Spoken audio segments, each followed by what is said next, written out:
نحمدك يا الله ونصلي ونسلم عليك يا حبيب الله وعلى آلك وأصحابك يا نبي الله.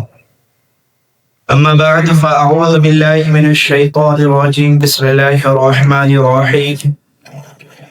ولا تقولوا لمن يقتل في سبيل الله أموات بل أحياء ولكن لا تشعرون. ولنبلونكم بشيء من الخوف والجوع ونقص من الأموال والأنفس والثمرات وبشر الصابرين. صدق الله العظيم وبلغنا رسوله النبي الكريم ونحن على ذلك من الشاهدين والشاكرين والذاكرين والحامدين والحمد لله رب العالمین. نہایت ہی عقیدت و محبت کے ساتھ آئیے ہم اور آپ مصطفیٰ جان رحمت شمع بزم ہدایت خاتم پیغمبران کی بارگاہ میں لو لگا کر عشق و محبت کے ساتھ پڑھیں درود پاک. اللہم صلی علی سیدنا شفیعنا حبیبنا قریبنا مولانا محمد بارک وسلم صلاۃ و سلاما علیک یا رسول اللہ یا حبیب اللہ صلی اللہ تعالی علیہ وسلم. وقار و عظمت اسلامی یا امام حسین، وقار و عظمت اسلامی یا امام حسین، بہار گلشن ہر دو جہاں امام حسین. سنا کریں گے زمیں آسماں قیامت تک، سنا کریں گے زمیں آسماں قیامت تک فضیلتوں کی تیری داستان امام حسین. حال میرا کچھ بھی ہو لیکن عقیدہ ہے یہی، حال میرا کچھ بھی ہو لیکن عقیدہ ہے یہی، حال میرا کچھ بھی ہو لیکن عقیدہ ہے یہی، بخشوائے گی مجھے تیری محبت ہے اسے. حضرات گرامی، آج آپ تمام ہی حضرات اس بات سے بھی واقف ہیں، آج جہاں جمعۃ المبارک ہے وہی یوم عاشورہ بھی ہے. دونوں برکتیں ہمیں اور آپ کو اپنے دامنوں میں سمونا ہے کہ جمعہ کی برکتوں سے بھی مالا مال ہونا ہے اور یوم عاشورہ کی برکتوں سے بھی مالا مال ہونا ہے. سامعین باوقار، اللہ نے ہمیں اور آپ کو دولت ایمان عطا فرمایا اور اس دولت کی حفاظت ہمارا سب سے اہم فریضہ ہے.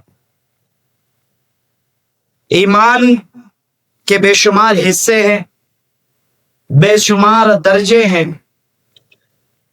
رسول پاک صلی اللہ علیہ وسلم نے اس کو تفصیل سے بیان فرمایا ہے، لیکن حضرات گرامی، چنانچہ میرے آقا جان ایمان صلی اللہ علیہ وسلم نے اہل بیت عظام کے متعلق بھی بے شمار حدیث پاک ارشاد فرمائی. انہی حدیث میں سے ایک حدیث جو بڑی مشہور ہے، زبان زد ہے، میرے آقا ارشاد فرماتے ہیں مثل اہل بیتی کسفینۃ نوح. میرے آقا رسول پاک صلی اللہ علیہ وسلم ارشاد فرماتے ہیں میرے اہل بیت کرام کی مثال سفینہ نوح کی طرح ہے. من رکبہا فقد نجا، جو اس میں سوار ہو گیا، جو اس میں بیٹھ گیا وہ نجات پا لیا، جو اس میں سوار ہو گیا اس کو کامیابی مل گئی. اور میرے آقا ارشاد فرماتے ہیں وَمَن تَخَلَّفَ عَنْهَا فَقَدْ غَرَقَ، جو اس پہ سوار نہ ہو سکا، جو اس میں نہ بیٹھ سکا وہ ہلاک ہو گیا، وہ غرق ہو گیا. اس کا صاف مطلب اور مفہوم یہ معلوم ہوتا ہے کہ میرے آقا ارشاد فرماتے ہیں میرے اہل بیت کرام سفینہ نوح کی طرح ہیں. جس طریقے سے زمانے حضرت نوح علیہ السلام میں طوفان آیا تو جن نفوس قدسیہ سفینہ نوح میں سوار ہو گئے، نوح علیہ السلام کے سفینہ اور کشتی میں سوار ہو گئے، وہ نجات پا لیے، اور جو نہ سوار ہو سکے، نہ بیٹھ سکے، وہ غرق ہو گئے اور ہلاک ہو گئے.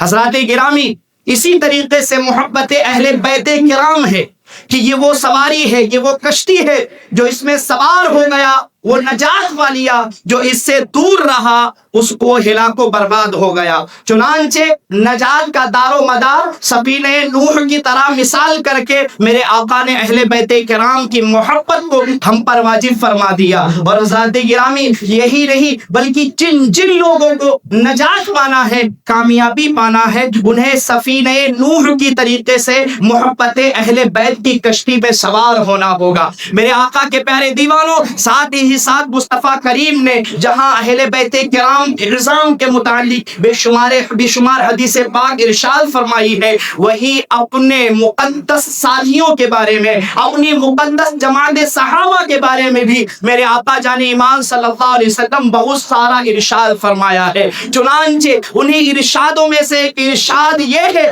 میرے آقا ارشاد فرماتے ہیں اصحاب الانصار حب الانصار علامت الایمان، اور میرے آقا ارشاد فرماتے ہیں کہ انصار جماعت سے، یعنی وہ جماعت جب ہم مکہ سے مدینہ شریف تشریف لے گئے، جو قبیلہ انصار سے تعلق رکھتے تھے، جنہوں نے میری مدد فرمائی، حب الانصار علامت الایمان وبغض الانصار علامت النفاق۔ میرے آقا ارشاد فرماتے ہیں کہ ان صحابہ یعنی ان انصاری جماعت سے محبت کرنا یہ ایمان کی علامت ہے، اور ان سے بغض رکھنا یہ بغض رکھنا یہ نفاق کی علامت ہے۔ گویا کہ جو انصار صحابہ سے محبت کرتا ہے وہ ایمان والا ہوگا، جو ان سے بغض کرتا ہے وہ نفاق یعنی منافق ہوگا۔ میرے آقا نے جہاں اہل بیت کرام کے متعلق بے شمار فضیلتیں بیان فرمائی ہے، وہی اپنی مقدس جماعت اصحابہ کے متعلق، مقدس جماعت صحابہ کے متعلق بھی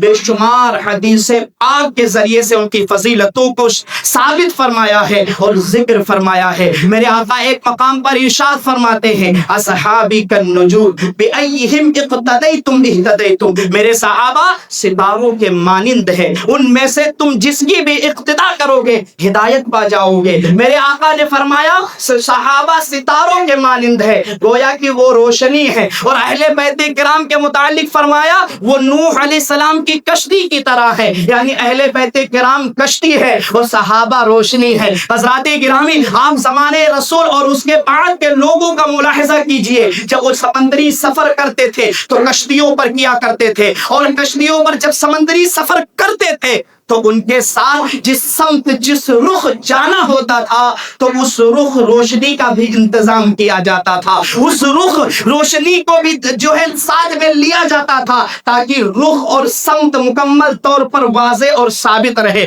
چنانچہ میں آپ کو بتاتا چلوں، اہل بیت کرام کشتی ہے اور صحابہ کی جماعت ستارے ہیں۔ اس کو عام مفہوم میں یوں سمجھیے، آج ہم و آپ فور ویلر سے سفر کرتے ہیں، ہمیں فور ویلر سے سفر کرنا ہوتا ہے، اور اگر رات کی تاریکیوں میں سفر کرنے کی ضرورت پڑتی ہے تو جہاں ہمیں فور ویلر کی ضرورت ہوتی ہے وہی اس میں متصل جو سامنے لائٹ لگی ہوتی ہے اس کی بھی ضرورت پڑتی ہے۔ ہم جب کسی گاڑی میں سوار ہوتے ہیں، اگر اس میں رات کی تاریکی میں سفر کرنا ہو اور اس میں ہمیں سفر کرنا ہو تو ہمیں جہاں گاڑی کی ضرورت ہوتی ہے وہی اس کے ساتھ اس کے لائٹ کی بھی ضرورت ہوتی ہے۔ اگر لائٹ نہیں ہوئی تو منزل مقصود تک پہنچنا ممکن نہیں ہوتا ہے۔ حضرات گرامی، بعینہ اس کو یوں سمجھیے کہ جس طریقے سے سفر کرنے کے لیے گاڑی کی ضرورت ہوتی ہے اسی طریقے سے اس کے لائٹ کی ضرورت ہوتی ہے۔ میرے آقا نے فرمایا صحابہ کی مثال ستاروں کی طرح ہے اور اہل بیت کرام کی مثال کشتی کی طرح ہے۔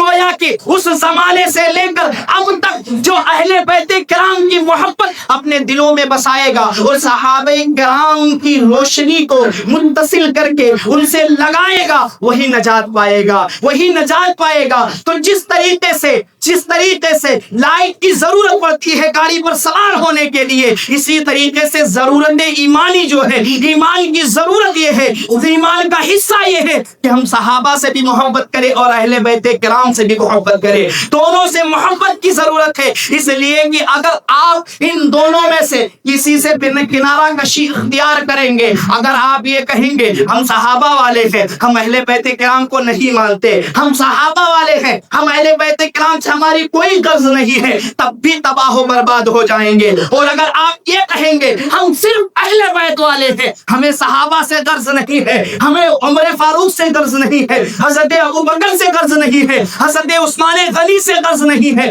تو بھی تباہ و برباد ہو جائیں گے۔ حضرات گرامی، صحابہ سے بغض رکھنا یہ رافضیوں کی علامت ہے، اور اہل بیت سے عداوت رکھنا یہ خارجی اور ناصبی کی علامت ہے، اور یہ دونوں صراط مستقیم سے بھٹکے ہوئے ہیں۔ الحمدللہ ہم وہ لوگ ہیں جن کے دامنوں میں دونوں کی محبت ہے، جن کے ہاتھوں میں دونوں کا دامن ہے، جن کے دلوں میں دونوں کی محبت کا چراغ روشن ہے، اور جن کے دلوں میں دونوں کی محبت کا چراغ روشن ہوتا ہے، اسے سنی کہا جاتا ہے، اسے اہل سنت والجماعت کہا جاتا ہے۔ وہ میرے امام نے فرمایا ہے، اہل سنت کا ہے گیرا پار اصحاب حضور، نشر ہے اور نار بے عدرت رسول اللہ کی۔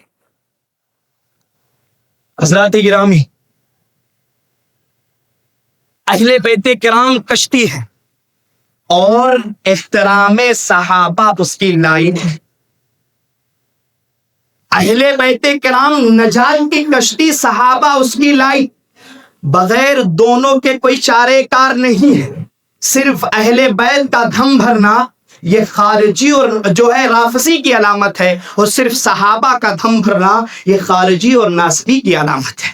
حضرات گرامی، دنیا ادھر سے ادھر ہو سکتی ہے، زمین پھٹ سکتا ہے، آسمان ٹوٹ کر گر سکتا ہے، لیکن جن مقدس ہستیوں کی عظمتوں کو مصطفیٰ کریم نے اپنی زبان مبارک سے ظاہر فرما دیا ہے، ان کی عظمتوں کو نہ تو دبایا جا سکتا ہے، نہ اس پر دھبا لگایا جا سکتا ہے، بلکہ دونوں کی ضرورت ہے اور دونوں ایمان کا حصہ ہے۔ کہا گیا محبت اہل بیت بھی ایمان کا حصہ ہے اور محبت صحابہ بھی ایمان کا حصہ ہے۔ یہ میں اپنی طرف سے کوئی بات نہیں کہہ رہا ہوں، بلکہ مصطفیٰ کریم ارشاد فرماتے ہیں لِكُلِّ شَيْءٍ أَسَاسٌ وَأَسَاسُ الْإِسْلَامِ حُبُّ أَصْحَابِ رسول اللہ وحب اہل بیتہ۔ میرے مصطفیٰ کریم ارشاد فرماتے ہیں ہر چیز کی ایک بنیاد ہوتی ہے، اور اسلام کی بنیادیں دو چیزیں ہیں، ایک میرے صحابہ سے محبت کرنا اور دوسرا میرے اہل بیت کرام سے محبت کرنا۔ جو ان دونوں سے ہٹتا ہے وہ پھر کامیابی کی منزل نہیں پہنچتا ہے، اس کو ضرورت پڑتی ہے کہ ان دونوں کے دامن سے وابستہ ہوا جائے، کبھی کامیابی کی منزل اسے ملتی ہوئی نظر آتی ہے۔ بلکہ حال یہ ہے جو ان دونوں کے دامنوں کو پکڑتا ہے، مضبوطی سے تھامتا ہے، تو وہ یہ کہتا ہوا نظر آئے گا جب اس کا انتقال ہوگا تو اس کا حال یہ ہوگا قبر میں لہرائیں گے تا حشر چشمے نور کے جلوہ فرما ہوگی جب طلعت رسول اللہ کی۔ وہ یہ چاہے کہ ان میں سے کسی ایک کو پکڑ لیں گے کامیاب ہو جائے گا، تو ای محال است، اور فرمایا گیا مجنون است، یہ پاگل پن ہے، حقیقت سے اس کا کوئی تعلق ہے ہی نہیں، بلکہ ان تمام مقدس ہستیوں سے محبت کرنا یہ ایمان کی علامت۔ حضرات گرامی، حسینیت کیا ہے، یزیدیت کیا ہے، اسی پر میں مختصر گفتگو کروں گا اور اس کے بعد اپنی جگہ لے لوں گا، چونکہ آج بعد نماز عصر بھی ایک عظیم پروگرام آپ کی مسجد یاسمین میں ہے، اس میں بھی شرکت فرمائیں انشاءاللہ، اس میں بھی بہت اہم نکات بیان کیے جائیں گے۔ حضرات گرامی، آپ ذرا اندازہ لگائیے، حسینیت اور ہے، یزیدیت اور ہے۔ ہم اور آپ بچپن سے داستان کربلا کو سن رہے ہیں، بلکہ 1400 سال سے داستان کربلا کو بیان کیا جا رہا ہے، ہر شخص بیان کر رہا ہے، ہر شخص، ہر مولوی اس کو بیان کرتا ہے۔ جو ہی محرم الحرام کا چاند نظر آتا ہے داستان کربلا کو اجاگر کیا جاتا ہے، داستان کربلا کو بیان کیا جاتا ہے، اس لیے کہ داستان کربلا میں بے شمار اہم پیغامات ہیں۔ میرے رب قدیر نے ارشاد فرمایا ان اللہ مع الصابرین، بے شک صبر والوں کے ساتھ اللہ ہے، صبر کرنے والوں کے ساتھ اللہ ہے۔ اور ہم اور آپ نے اپنی زبان سے کہتے ہیں صبر کا نام زندگی ہے، ظلم کا نام موت ہے، مٹ گئے تم یزیدیو، زندہ میرا حسین ہے۔ حضرات گرامی، ہم اور آپ یہ کہتے ہوئے نظر آتے ہیں، ہمارے علماء کرام اس کو بیان کرتے ہیں، آخر اس کی وجہ کیا ہے، اس کی ضرورت کیا ہے، کیوں ہر سال 10 محرم الحرام تک پیغامات غزوات کربلا کو بیان کیا جاتا ہے، داستان کربلا کو بیان کیا جاتا ہے، اس کی اہم وجہ کیا ہے؟ اور ویسے تو اسلام میں بے شمار غزوات ہوئے ہیں، بے شمار شہید بھی گزرے ہیں، بے شمار معرکے بھی وجود میں آئے ہیں۔ آپ ذرا اندازہ لگائیے، غزوہ بدر بھی اسلام میں ہوا ہے جس کا تذکرہ قرآن میں کیا گیا ہے، غزوہ احد بھی جو ہے واقع ہوا ہے جس میں میرے آقا جان ایمان صلی اللہ علیہ وسلم کے دندان مبارک شہید ہوئے تھے، غزوہ احد بھی ہوا ہے جس میں حضرت امیر حمزہ کے کلیجے کو چبایا گیا تھا۔ حضرات گرامی، اسی طریقے سے غزوہ تبوک بھی ہے، غزوہ یرموک بھی ہے، غزوہ خندق بھی ہے، لیکن بار بار واقعہ کربلا کو کیوں دلچسپی کے ساتھ بیان کیا جاتا ہے؟ اور حال یہ بھی ہے کہ جس طریقے سے واقعہ کربلا کو بیان کیا جاتا ہے اور لوگ سنتے ہیں، اس طرح سے دیگر واقعات کو نہیں بیان کیا جاتا ہے، دیگر واقعات کو نہیں بیان کیا جاتا ہے۔ جب آپ اس میں غور کریں گے،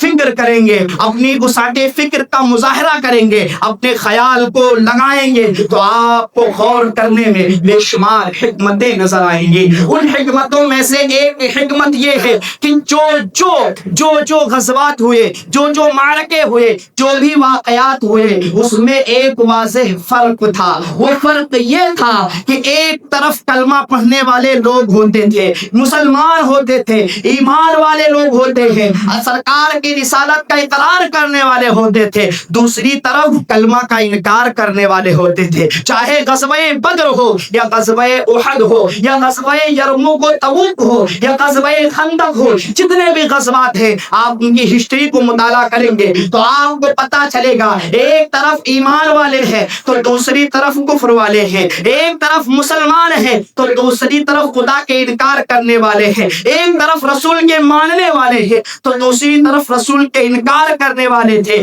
اس وجہ سے واضح فرق تھا، لیکن معرکہ کربلا میں ایسا معاملہ نہیں تھا، بلکہ حال یہ تھا اگر ادھر بھی نمازی ہے تو ادھر بھی نمازی ہے، ادھر بھی قرآن کی تلاوت کرنے والے ہیں تو ادھر بھی قرآن کی تلاوت کرنے والے ہیں، ادھر بھی اذان دی جا رہی ہے تو ادھر بھی اذان دی جا رہی ہے، ادھر جماعت سے نماز ادا کی جا رہی ہے تو بھی ادھر سے بھی نماز جماعت سے ادا کی جا رہی ہے، ادھر بھی داڑھی والے ہیں ادھر بھی داڑھی والے ہیں، ادھر بھی جوپا والے ہیں ادھر بھی جوپا والے ہیں، ادھر بھی سارے معاملات میں کوئی واضح فرق نہیں تھا۔ لیکن حضرات گرامی، تاریخ کربلا سے ہمیں ایک واقعہ یہ بھی ملتا ہے کہ جب اس 1400 سال پہلے دونوں نمازی برابر نہیں ہے، بلکہ حال یہ ہے آپ ایک کو حق مانتے ہیں، ایک کو باطل مانتے ہیں، ایک کو اچھا مانتے ہیں، ایک کو برا مانتے ہیں، ایک کو اچھے میں شمار کرتے ہیں، ایک کو غلط میں شمار کرتے ہیں، سب کا یہی حال ہے۔ بلکہ یزیدیت کو لوگ غلط کہتے ہیں،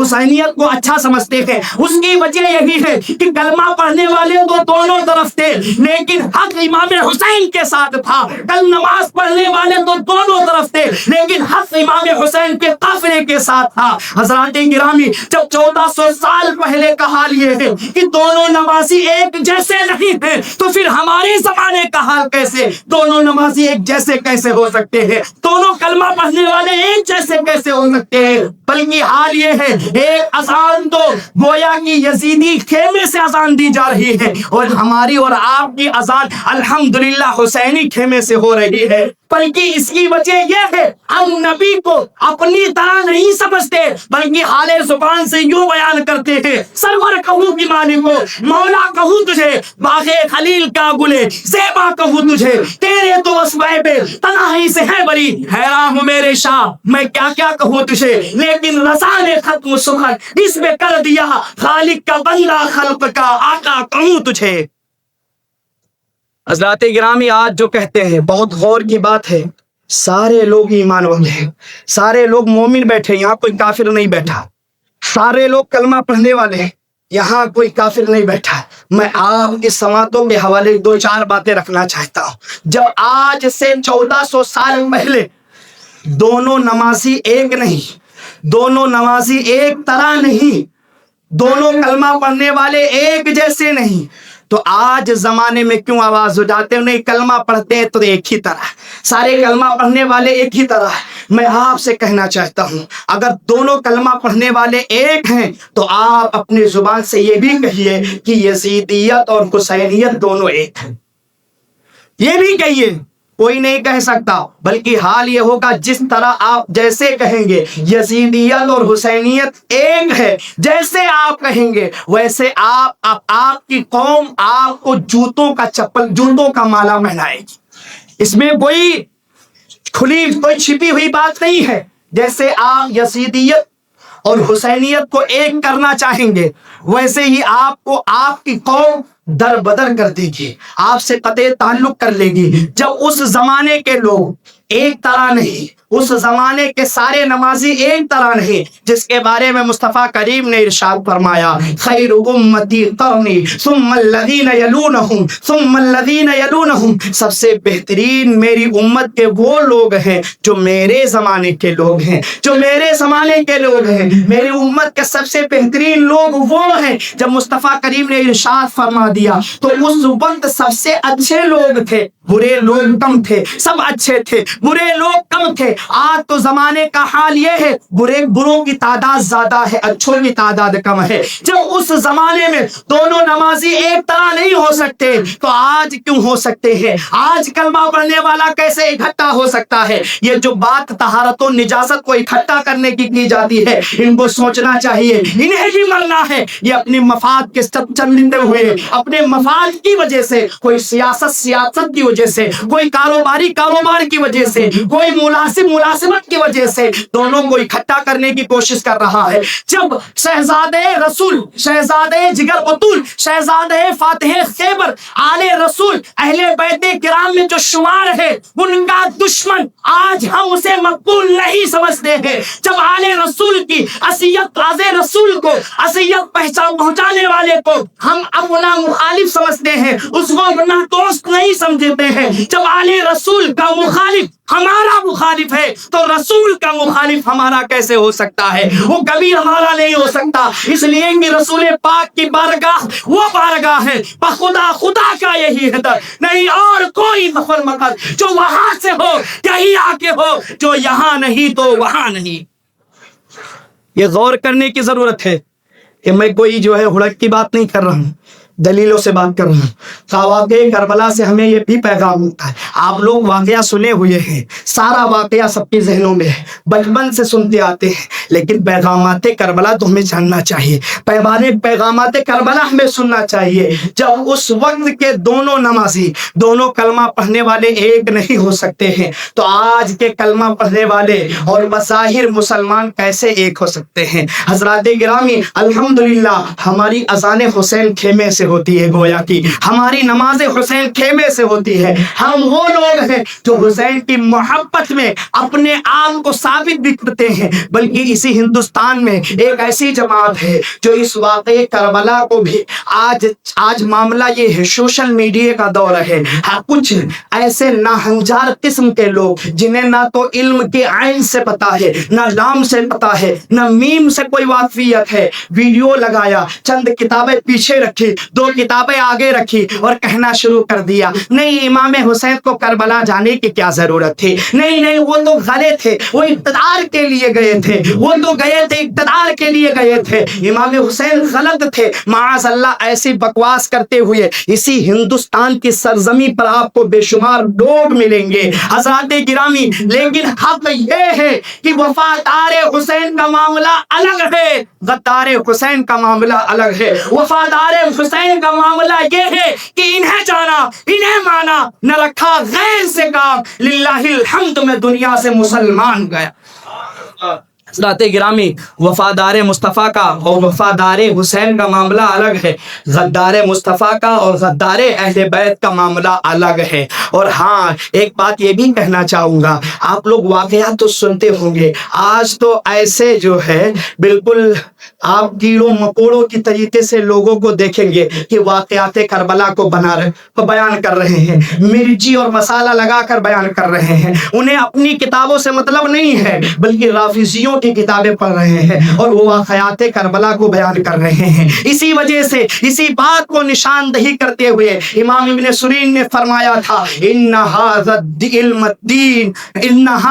علم الدین امن تاخذون دینکم فانظر امن تاخذون دینکم. امام سیرین نے فرمایا تھا کہ یہ دین کا علم ہے, یہ علم دین ہے, اسے لینے سے پہلے دیکھ لو کس سے لے رہے ہو. کہیں پلمبر سے تو نہیں لے رہے ہو, کہیں طاہر الپادری وغیرہ سے تو نہیں لے رہے ہو, اس کو جان لو. اس لیے کہ آج رافضیت کی بولی یہ لوگ بول رہے ہیں, آج رافضیت کی جو ہے بولی یہ لوگ بول رہے ہیں, جو ہے تبصرات صحابہ کر رہے ہیں. اسی لیے کہا گیا جو چمکتا جو نظر آئے وہ سب سونا نہیں ہوتا, اگر دنیا میں رہنا ہے تو کچھ پہچان پیدا کر. حضرات گرامی, آپ کو بتاتا چلو واقعات کربلا سے جہاں ہمیں یہ سبق ملتا ہے. میں آپ کو بڑی تیزی کے ساتھ, چونکہ آج دعائے عاشورہ بھی ابھی بعد نماز جمعہ پڑھنا ہے, اس کی بھی تلاوت ہوگی. آج یہ لائٹ جل رہی ہے, یہ لائٹیں لگی رہتی ہے. میں آپ کو بتانا چاہتا, سمجھانا چاہتا ہوں, اگر آپ سب سے کہا جائے کہ ایک لائٹ جو جل رہی ہے اسے سب لوگ اکٹھا ہو کر پھونک کر بجھا دیجئے تو کیا کوئی بجھا پائے گا؟ نہیں بجھا سکتا. پورے شہر بلاری کے لوگ مل جائیں, ایمان والے کفر والے سارے لوگ اکٹھا ہو جائیں اور سارے لوگ یہ چاہیں کہ ایک بلف کو بجھا سکے تو آپ بھی کہیں گے حضرت ایسا نہیں ہو سکتا. جب ایک معمولی سے بلف کو, ایک معمولی سے ٹیوبلائٹ کو ہم سارے لوگ اکٹھا ہو کر ہم اسے اپنے خون کے ذریعے سے نہیں بجھا سکتے تو حسین تو نور مصطفیٰ ہے, حسین تو نور الہی ہے, جن کے بارے میں میرے اعلیٰ حضرت نے کہا تھا تو ہے عین نور, تیرا سب گھرانہ نور کا. جب ایک معمولی سے لائٹ کو ہم نہیں بجھا سکتے تو حسین تو نور مصطفیٰ ہے, حسین تو نور الہی ہے, پھر ان کو کون بجھا سکتا ہے؟ جو ان کو بجھانے آئے گا وہ خود مٹتا ہوا نظر آئے گا, جو ان کو ختم کرنے آئے گا وہ خود ختم ہوتا ہوا نظر آئے گا. بلکہ اس کا حال یہ ہوگا, بظاہر تو وہ قاتل بنے گا لیکن حال یہ ہوگا لوگوں کی نظروں میں وہ مقتول ہو چکا ہوگا. بظاہر تو وہ زندہ ٹہل رہا ہوگا لیکن حال یہ ہوگا لوگ اسے مردہ کہتے ہوئے نظر آئیں گے. بلکہ اگر کوئی ایسا معاملہ آج بھی پیش کرے گا کہ حسینیت اور یزیدیت ایک ہے تو حسینی غلام آج بھی ایسے لوگوں کے سرکوبی کے لیے اپنے قلم کو بھی بلند کیے ہوئے ہیں, اپنی زبانوں کو بھی بلند کیے ہوئے ہیں. بلکہ آج حال یہ ہے ہمارے بچوں کو بھی یہ سکھایا جاتا ہے اور بتایا جاتا ہے کہ قتل حسین اصل میں مرگ یزید ہے, اسلام زندہ ہوتا ہے ہر کربلا کی. واقع کربلا کو پڑھیے, کوئی انجینئر ہے, کوئی ڈاکٹر ہے, کوئی لائر ہے, سب کچھ ہے. اگر اس نے واقعہ کربلا کو نہیں پڑھا تو اس نے کچھ بھی نہیں پڑھا. لیکن پڑھنا شرط ہے کہ اہل سنت والجماعت کی کتابوں سے پڑھا جائے, رافضیوں کی کتابوں سے نہ پڑھا جائے, ورنہ تو حال یہ ہوگا بتایا جائے گا بی بی فاطمہ پر حضرت عمر نے اپنے زمانے میں بڑا ظلم کیا. حالانکہ حال یہ ہے کہ حضرت فاطمہ الزہرا میرے آقا کی بظاہر دنیا سے تشریف فرمانے کے بعد, لے جانے کے بعد 6 مہینے کے بعد سب سے پہلے آپ ہی خاندان اہل بیت میں سے آقا سے ملاقات کی ہیں. ابھی دور عمر آیا ہی نہیں تھا. لوگ من گھڑ کی کہانیاں بیان کر کے صرف رونے دھونے کا نام حسینیت سمجھ رہے ہیں. میں ایسے لوگوں کو کہنا چاہوں گا جب رونے دھونے سے فرصت ہو جائے تو حدیث پاک بھی پڑھ لیا کرو, بخاری شریف بھی پڑھ لیا کرو, مسلم شریف بھی پڑھ لیا کرو, دیگر کتب صحاح زندہ بھی پڑھ لیا کرو. تب رونا دھونا نہیں آئے گا. بلکہ ہماری شان تو یہ ہے, ہمارا حال تو یہ ہے, ہم وہ لوگ نہیں ہیں کہ ہم حسین کہیں, بلکہ ہم وہ لوگ ہیں جو ہم کہتے ہیں واہ حسین تم نے کیا کر دیا ہے, تم نے اپنے کنبے قبیلے سارے افراد کی قربانی پیش کر کے پرچم اسلام کو بچا لیا ہے اور پرچم اسلام کو بلند کر لیا ہے. اسی لیے ہم کہتے ہیں کہ حسین کل بھی زندہ تھے, آج بھی زندہ ہے اور صبح قیامت تک زندہ رہیں گے. اور اس پر بھی دلیل چاہیے تو شام میں آئیے گا, زندگی پر اگر دلیل چاہیے تو شام میں آئیے گا. چونکہ وقت بہت کم ہے, میں آپ کو اور بتاتا چلوں. آپ واقعی کربلا سے یہ بھی پیغام ملتا ہے کہ زمین پر تو یزید نے ایک وقت کے لیے قبضہ کر لیا، کربلا کی زمین پر ایک وقت کے لیے قبضہ کر لیا، عراق پر ایک وقت کے لیے قبضہ کر لیا، ایران پر، دمشق پر، شام پر، سب پر ایک وقت کے لیے قبضہ کر لیا۔ زمین پر تو قبضہ کر لیا ہے، لیکن زمین پر آج بھی حسین زندہ ہے۔ زمین پر تو بظاہر قبضہ کر لیا ہے، لیکن ضمیر پر، صرف خاص لوگوں کی ضمیر پر نہیں، خاص لوگوں کے دلوں پر ہی نہیں، فقہائے اعظام ہی کے دلوں پر نہیں، عام عوام اہل سنت ہی کے دلوں پر نہیں، بلکہ غیروں کے بھی دلوں پر حسین زندہ ہے۔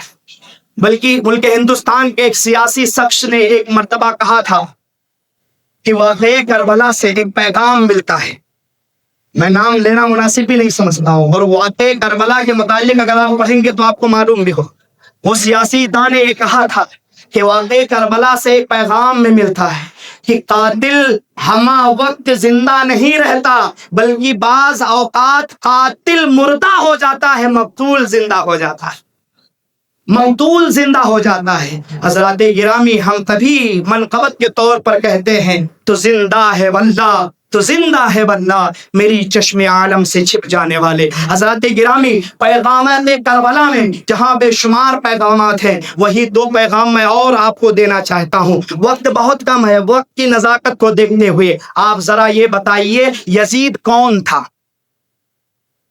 یزید کون تھا؟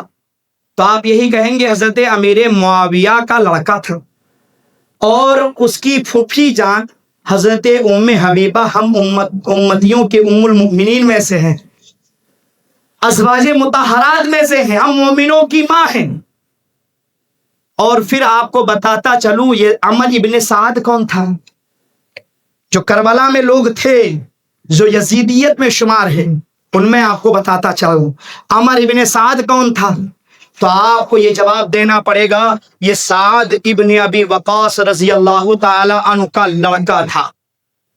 اور سعد ابن ابی وقاص کون تھے؟ ایک مرتبہ میرے آقا نے فرمایا جنگ ہو رہی ہے، میرے آقا اٹھا کر تیر حضرت سعد کو دے رہے ہیں اور کہہ رہے ہیں ارمی یا سعد، ارمی یا سعد، اے سعد اسے پھینکو، اے سعد اسے پھینکو، فدا کا بھی ابی و امی، میرے ماں باپ تم پر اے سعد قربان ہو۔ آج ہم اور آپ بلکہ پوری امت مسلمہ اپنے ماں باپ کو رسول کی شان بان پر قربان کرنے کے لیے تیار ہے، اور رسول جس ذات گرامی پر اپنے ماں باپ کی قربانی پیش کر کے کہہ رہے ہیں فدا کا بھی ابی و امی، اے سعد میرے ماں باپ تم پر قربان ہو، وہ کوئی اور نہیں تھے بلکہ حضرت سعد میرے آقا کے ماموں جان تھے، ماموں جان تھے۔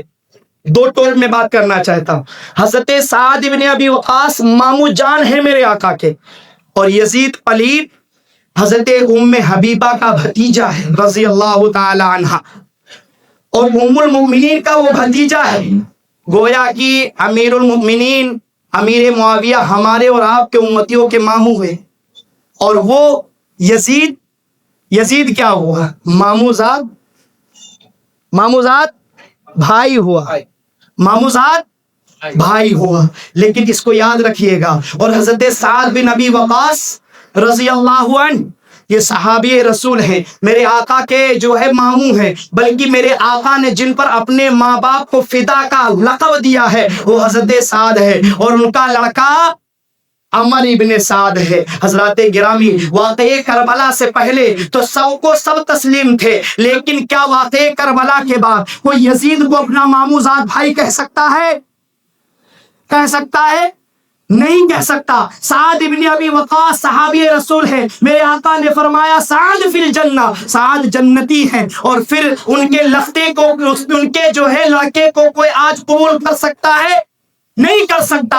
آج لوگ کہتے ہیں یہ میرے ماموں جان ہے، یہ میرے ماموں جان کا لڑکا ہے، ہم انہیں کیسے دور رکھے؟ نبی کی شان میں اگر گستاخی پاک کر رہا ہے تو اس سے بھی دور ہو جاؤ، اس سے بھی کنارہ کش کر لو، اس لیے کہ جب واقعہ کربلا 1400 سال پہلے واقع ہوا اور وہاں کلمہ پڑھنے والے دونوں گروہ تھے، ایک کلمہ پڑھنے والا غلط تھا تو آج بھی جو نبی کی شان میں بکواس کرتا ہے وہ غلط ہوتا ہے، جو یہ کہتا ہے نبی معاذ اللہ بن کر مٹی میں مل گئے، وہ غلط ہے، اس کا کوئی ہمارا تعلق ہو ہی نہیں سکتا، بلکہ ہمارا اور آپ کا عقیدہ وہ ہے تو زندہ ہے واللہ، تو زندہ ہے واللہ، میری چشم عالم سے چھپ جانے والے جو علم غیب مصطفیٰ حملے کرتا ہے اس کا ہمارے سے کوئی تعلق نہیں ہے، بلکہ جو بریلی کا امام ہمیں سبق دیتا ہے اور کہتا ہے اور کوئی غیر کیا تم سے نہا ہو کلا، جب نہ خدا ہی چھپا تم پہ کرو لو درود، تو جب یزید پلیت کو اپنا معبود ذات بھائی ماننے کے لیے ہم تیار نہیں ہے، تو آج مخالف رسول، مخالفت رسول، رسول کے دشمنوں کو ہم کیوں کر ماموں کا بھائی مانے؟ یہ بھی یاد رکھنا، یہ بھی کربلا کا پیغام ہے۔ اور حضرات گرامی، ہمیں اگر منصب امامت پر فائز کیا گیا ہے، یہ ہم یہاں کے امام ہیں، تو ہمیں دودھ کا دودھ، پانی کا پانی بتانا پڑے گا۔ یہ نہیں کہنا ہے کہ نہیں پانی دودھ ہے یا دودھ پانی ہے، ہم ایسا نہیں کہہ سکتے۔ جو حق ہے وہی حق رہے گا۔ جب دشمنان آل رسول ہمیں تسلیم نہیں ہے تو دشمن رسول کیوں کر تسلیم ہو سکتے ہیں؟ بلکہ ہم ان سے کہیں گے کہ ابھی وقت ہے تمہارے لیے، ہم تمہاری خیر خواہی چاہتے ہیں۔ اگر تمہارا ماموں ذات بھائی ہو تو بھی پیغام دو، خالہ ذات بھائی ہو تو بھی پیغام دو، تمہارا کوئی پھوفی ہو تو بھی پیغام دو، اور کہو آج ابھی وقت ہے، سدھر جاؤ، سمجھ جاؤ، اس لیے کہ اگر کل مانو گے تو بڑی دیر ہو چکی ہوگی۔ اسی لیے ہم شعر کے ذریعے سے انہیں پیغام دیتے ہیں، آج لے ان کی پناہ، آج مدد مانگ ان سے، کل نہ مانیں گے قیامت میں اگر مان گیا۔ استغفر اللہ ربی من کل ذنب واتوب الیہ، اشہد ان لا الہ الا اللہ واشہد ان محمدا عبدہ ورسولہ۔ حسین زندہ ہے، دستور زندگی کی طرح، شہید مرتے نہیں عام آدمی کی طرح، یزید ڈوب گیا شام کے اندھیروں میں، حسین پھیلے ہیں دنیا میں روشنی کی طرح۔ وما علینا الا البلاغ۔ السلام علیکم ورحمۃ اللہ وبرکاتہ۔ جو